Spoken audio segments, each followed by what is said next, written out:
The church was started in 1950, and the first building of the church was built on the site in 1951. It is a very accessible place. Even now, Augusta Street is one of the most desirable neighborhoods to live in Greenville. The church first decided to sell the property because it was an adjacent parsonage property that was no longer being used. We came to this neighborhood for multiple reasons: a proximity to retail, schools, healthcare. We also want to be in an area that's vibrant, that's growing. We met huge opposition.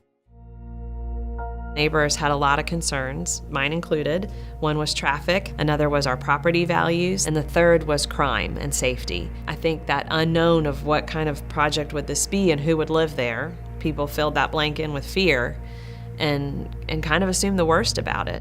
Wanted to be a friendly neighbor, so we offered the opportunity to come in and speak to the neighborhood to let them know what we're doing. We had over 500 people show up. It was a packed house, and lots of objections were raised at that point. I think no matter what was proposed, we would have all been nervous about what the change would be.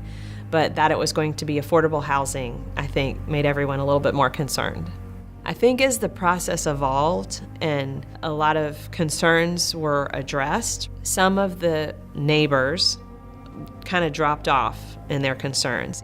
Others got together and sued the developer and the city to try to stop the project because of the continuing concerns that they had.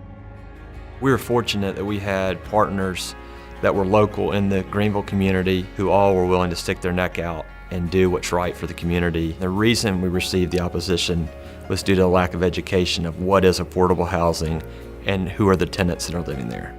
When my husband passed, I was downsizing. My kids enjoy me being saved.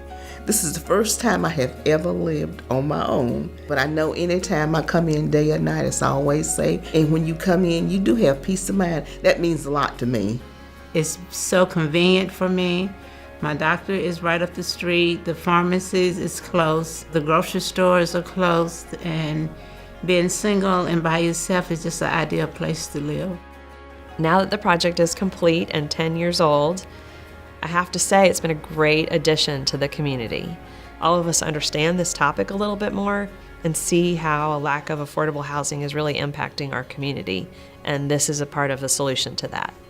I think it was providence that the sale of this property actually benefited and created affordable housing. A lot of times I think we put affordable housing where we can squeeze it in instead of thinking where it could best serve those who will utilize it and who will live there.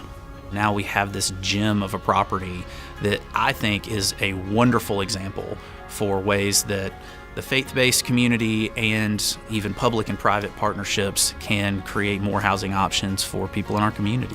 I think it's really neat to think that as churches and communities of faith are going through their own trajectory, if there are ones that find they have assets that are unused, they can still be put to great use for their mission to benefit our community. Would I do this again? Absolutely. It's worth it. It's worth it for the residents, it's worth it for the people that live in the neighborhood, and it's worth it for the city.